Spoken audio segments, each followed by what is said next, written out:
Hello, my amazing friends. Today, I have something truly special for you. Listen carefully because this story will change the way you think, speak, and feel about English. He is the finest psychologist the world has ever produced. He understood the human heart like no one else.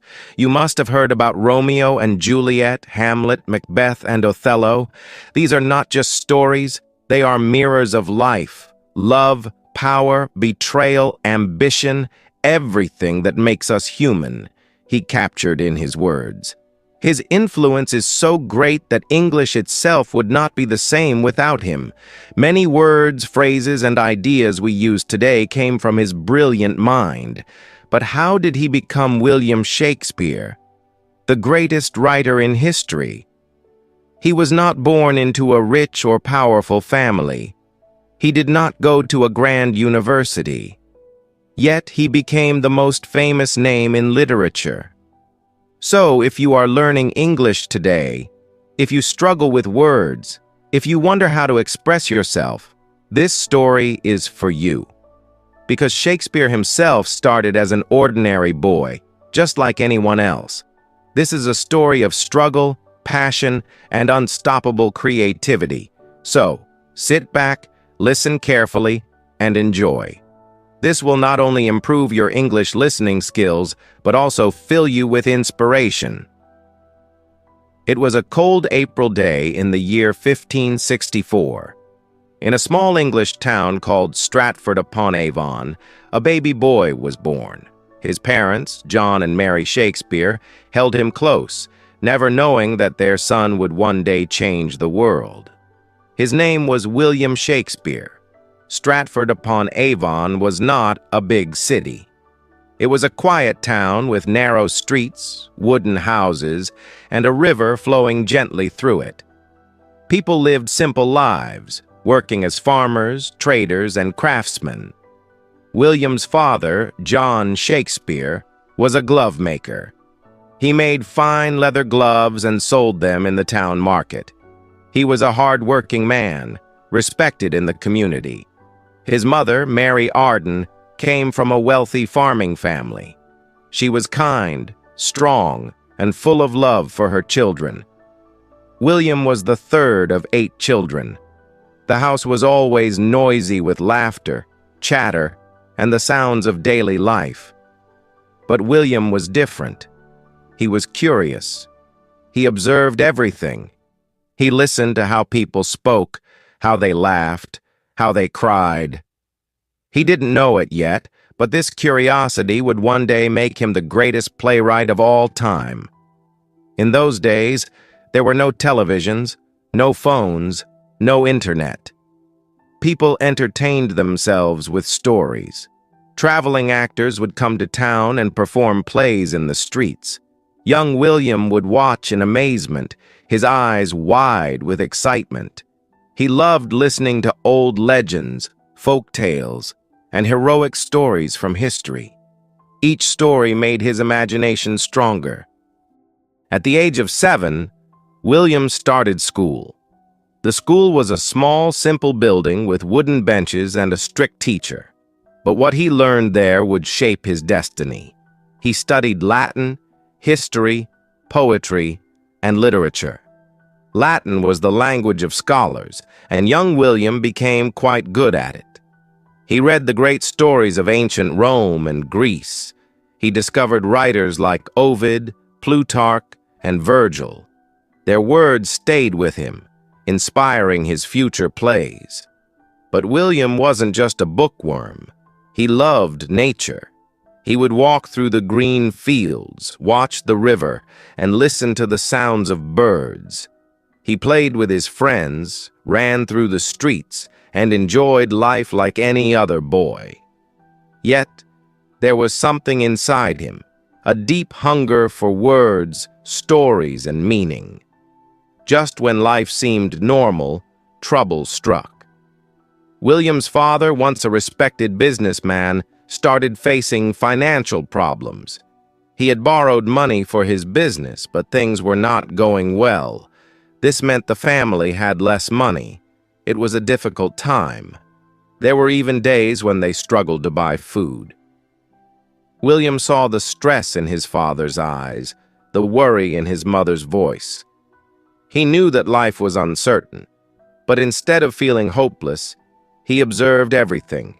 He felt every emotion deeply. He learned that life is full of ups and downs, something he would later write about in his plays. Even as a child, William had a special way with words. He would make up little poems and rhymes. He loved to act, to play roles, to entertain his friends with stories. But no one in Stratford-upon-Avon knew that this young boy would one day write the most famous plays in the world, for now he was just William, the boy with big dreams. But those dreams were about to take him far, very far. William Shakespeare was growing up fast. By the time he turned 14, he had already read many books, listened to hundreds of stories, and watched traveling actors perform in his small town. But life was not easy. His father's financial troubles were getting worse. The once respected businessman was now struggling to pay debts. His family, which had lived in comfort, was now facing tough times. Young William saw it all. He saw how quickly life could change. He understood that nothing in life was permanent. Not money, not status, not even happiness. But instead of feeling hopeless, he became more observant, thoughtful, and creative. And then, something happened that changed his life forever. By the time William turned 18, he was no longer a boy. He was a young man, and like many young men, he fell in love. Her name was Anne Hathaway. She was a beautiful, intelligent, and independent woman. But there was something unusual about their love story. Anne was 26 years old, 8 years older than William. In those times, it was uncommon for a younger man to marry an older woman. But love doesn't follow rules, and William was deeply in love with Anne. However, something unexpected happened. Anne Hathaway became pregnant before they were married. This was a big deal in those days.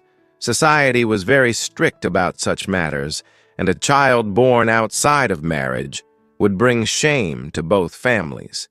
So William and Anne had to get married quickly. In November 1582, at just 18 years old, William Shakespeare married Anne Hathaway.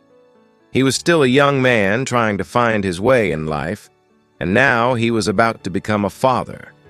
6 months after the wedding, Anne gave birth to their first child, a baby girl named Susanna.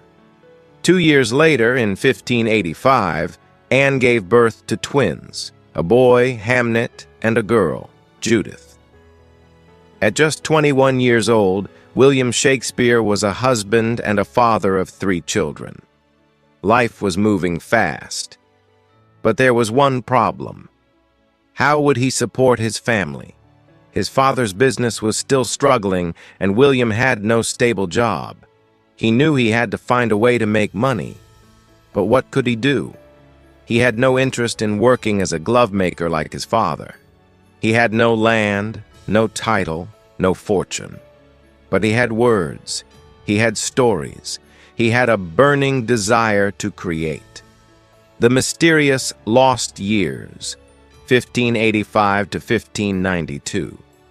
This was the period of Shakespeare's life that historians call the lost years, because no one knows exactly what he did during these 7 years. There are no records of him working in Stratford, and no one knows for sure how he survived. But there are some theories. 1. Some say he became a school teacher. Since he was well educated, he might have worked as a private tutor for a rich family. 2. Some believe he worked as an actor. He might have joined a traveling theater company, learning the art of performance. 3. Others say he got into legal trouble and had to leave Stratford. One story suggests that he was caught hunting illegally on a rich man's land and had to run away. Whatever the truth may be, one thing is certain. By the time Shakespeare reappeared in history in 1592, he was no longer just a small-town boy. He was in London, ready to take on the world. London, in the late 1500s, was a city full of energy, ambition, and opportunity. It was the heart of England's theater scene, filled with actors, writers, and poets all competing to make a name for themselves. Shakespeare arrived in London with no money, no connections, and no experience. But he had something more powerful: talent, determination, and an unstoppable passion for storytelling. He began working as an actor in small theater groups.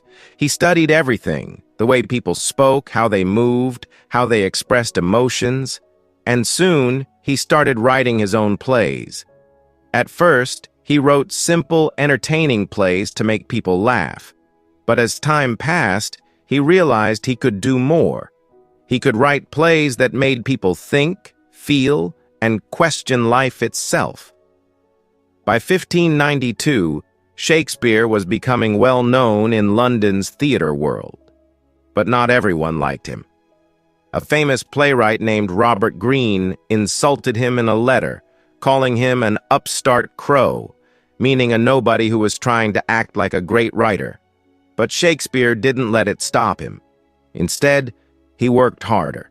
He wrote more plays, performed in more theaters, and gained the respect of actors and audiences.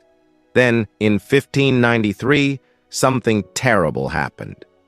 A deadly disease called the plague spread across London. Theaters were forced to close, and Shakespeare suddenly found himself without work. But he didn't give up. Instead of writing plays, he started writing poems. He wrote two famous long poems. 1. Venus and Adonis. 2. The Rape of Lucrece. These poems made him rich and famous. Even the Queen of England, Queen Elizabeth I, was impressed by his work. By 1594, theaters reopened, and Shakespeare returned to doing what he loved most: writing and performing plays. From 1594 onwards, Shakespeare became part of a famous acting company called the Lord Chamberlain's Men. He was not just writing plays, he was performing in them. His plays were full of love and heartbreak, Romeo and Juliet; power and ambition, Macbeth; betrayal and revenge, Hamlet; jealousy and madness, Othello. By the late 1590s, Shakespeare was one of the most famous playwrights in England. But Shakespeare didn't stop. He wanted more. More success, more influence, and more masterpieces that would stand the test of time. And that's exactly what he achieved. The Globe Theatre, a home for Shakespeare's dreams. In 1599, something extraordinary happened. Shakespeare and his acting company, the Lord Chamberlain's Men, decided to build their own theater. They named it the Globe Theatre. Imagine the scene: a massive circular theater with an open roof. Thousands of excited people rushing to get a seat. The stage set for some of the greatest plays ever written. This was Shakespeare's home, his dream, his kingdom. At the Globe, he performed his greatest works: Hamlet, a story about revenge, madness, and fate; Macbeth, a tale of power, ambition, and guilt; Othello, a tragic story of love and jealousy; Julius Caesar, a political drama full of betrayal. These plays were not just entertainment. They were powerful stories that made people think, feel, and question life itself. And soon, Shakespeare's success brought him wealth beyond imagination. By the early 1600s, Shakespeare was not just a famous writer, he was one of the richest playwrights in England. He owned shares in the Globe Theatre, which brought him a huge income every time a play was performed.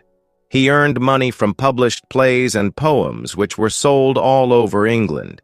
He received royal support, which meant the king and queen admired his work. He bought multiple properties, including a grand house in Stratford called New Place. At a time when most playwrights struggled to survive, Shakespeare was living a comfortable, wealthy life, but fame and fortune were not enough for him. He wanted something bigger. In 1603, a historic event changed everything. Queen Elizabeth I, who had supported Shakespeare, died. Her successor was King James I. At first, no one knew if the new king would appreciate theater, or if he would close the theaters forever. But Shakespeare didn't have to worry. King James loved his work. In fact, he loved Shakespeare's plays so much that he personally invited Shakespeare's acting company to perform for him. And then, something incredible happened. King James gave Shakespeare's company a royal title. They were now called the King's Men. This was the highest honor a playwright could receive. It meant they were official actors of the royal court. They were protected and supported by the king himself. They would perform in front of the most powerful people in England. Shakespeare had gone from being a glovemaker's son to the most celebrated playwright in England's history. Between 1603 and 1611, Shakespeare wrote some of his most famous and deepest plays. These were not just stories, they were reflections of life, power, love, and loss. King Lear, a heartbreaking story of a father's betrayal. Macbeth, the dark tale of ambition and destruction. The Tempest, a magical story of forgiveness and new beginnings. His writing became darker, more emotional, and deeply philosophical. Because Shakespeare was changing, he was growing older. He had seen fame, fortune, betrayal, and loss. His plays became more personal, and his characters felt more real than ever before.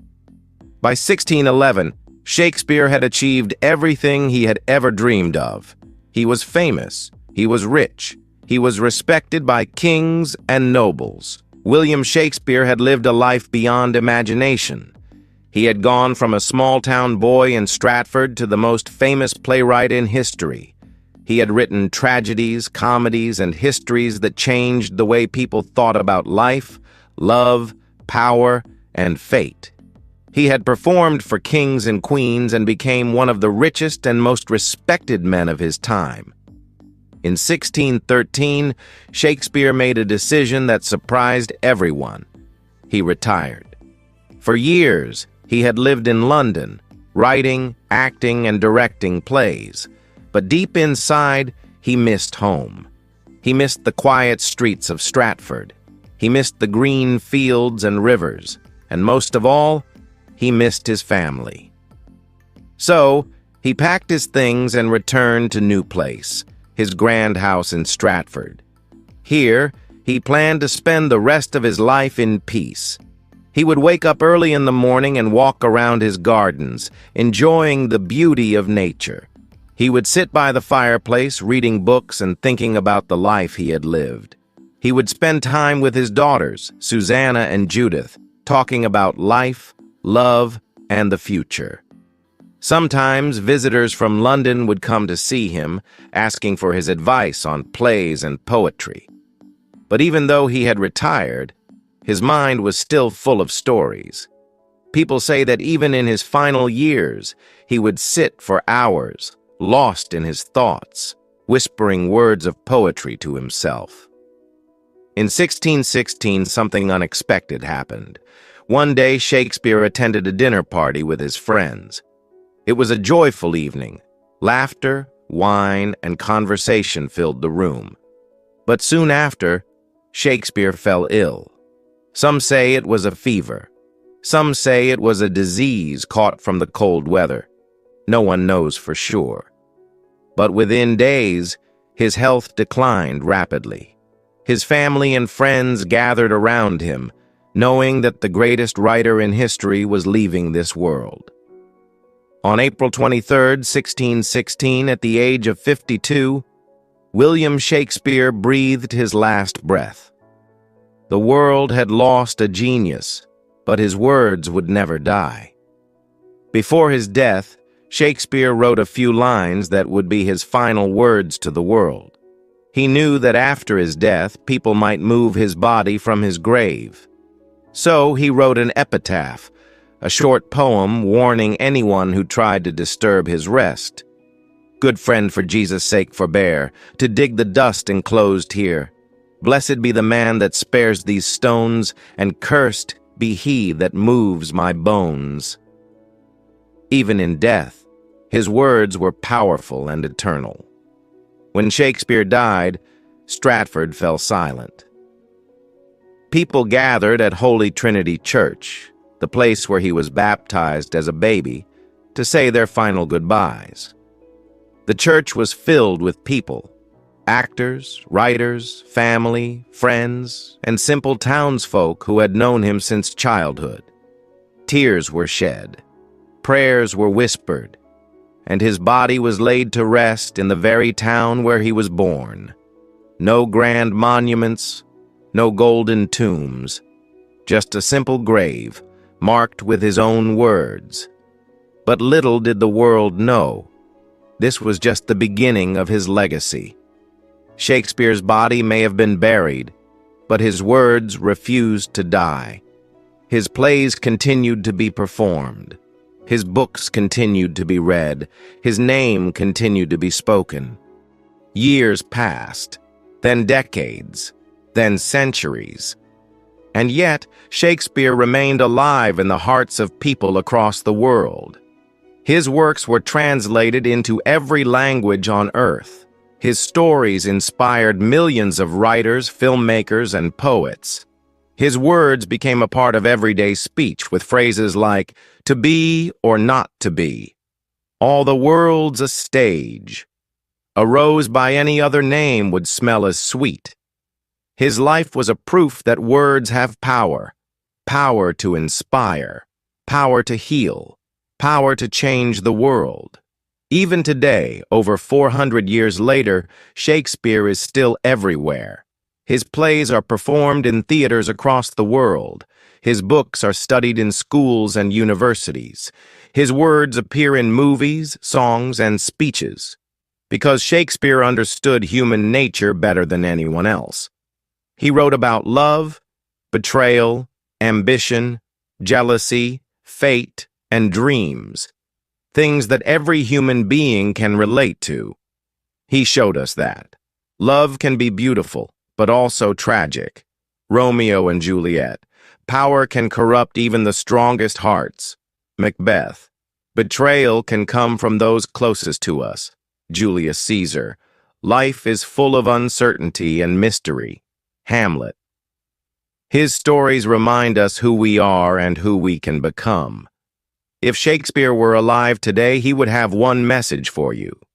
Dream big. Tell your story. Never stop believing in yourself. Because he was just a small-town boy from Stratford who dared to dream beyond the ordinary. And today, his name is written in history forever.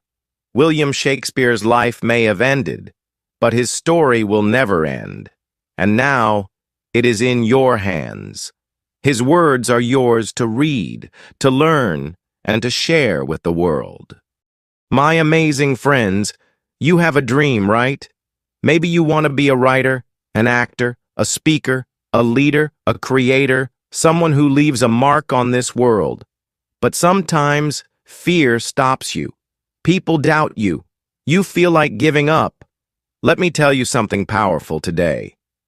William Shakespeare was just like you. He was born in a small town. He had no rich family. He had no connections.